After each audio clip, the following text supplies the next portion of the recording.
Stephen, an exciting time coming up, and before the big one against France, of course, you've got Latvia. So, are you going to use the Latvia game as an opportunity to, I suppose, try out a few players, or are you going to look at it as a rehearsal for the big one? Yeah, I think we have to balance that. Some of the players in the championship are playing every 3 days for the last 5 weeks, and we have to find a balance.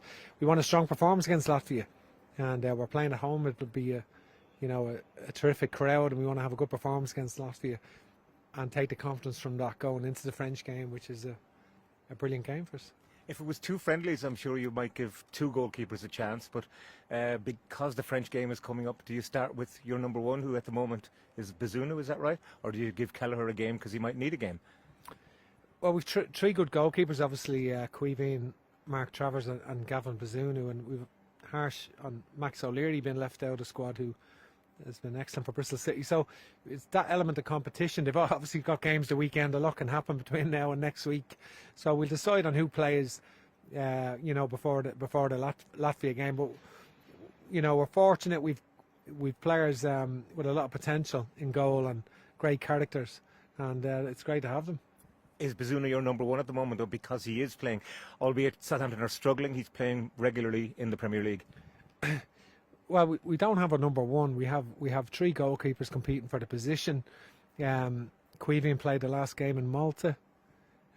Gavin played against Norway, and you much rather your goalkeepers playing every week at the highest level. That's certainly an advantage. I guess you'd much rather all your players playing at the highest level every week, but you look to some of your defenders then, and Nathan Collins, who's been so good for us, not playing at the moment for Wolves. Matt Doherty had this big move to Madrid and not playing at the moment. That's a cause for concern, I'm sure. It's not ideal. It's not never perfect. I think that's not ideal. Nathan, we couldn't have seen him getting left out because he was actually playing quite well, and that's part of it. But he's played a lot of football still, Nathan. So Matt, there's been a good period of time between Matt moving his last game for Tottenham and the Latvia game.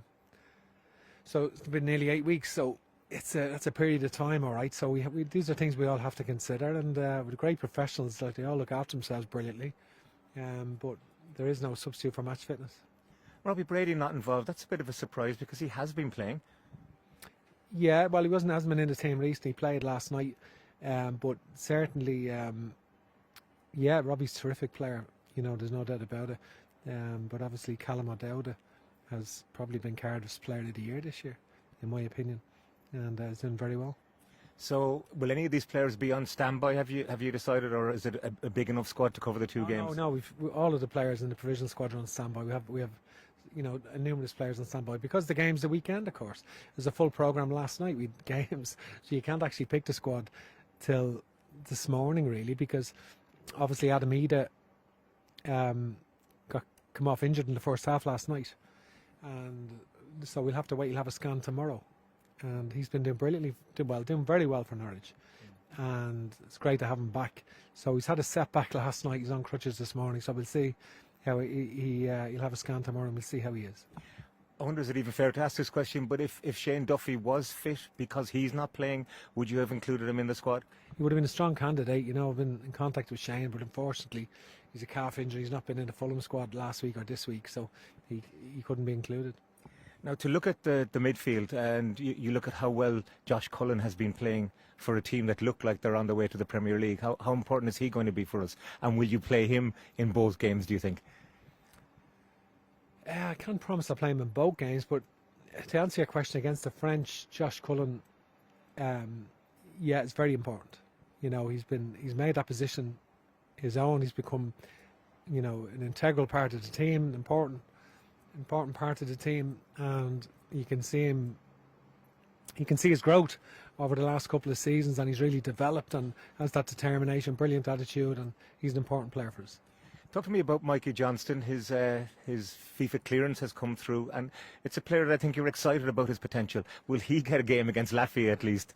We'll have to see. I think Mikey is a natural talent, a natural dribbler who can go inside or outside, right-footed player playing on the left, and has all-round qualities. Obviously, he's played in 4 Scottish Cup finals for Celtic by the time he was 22, so he's done a lot. But he's been out injured for the year, and he's come back this year, which is tough for a young player. And he's come back and playing a good league in Portugal. They're challenging for the European place, so that's a different experience for him. So it's his introduction, first time in the squad, so we'll have to wait and see.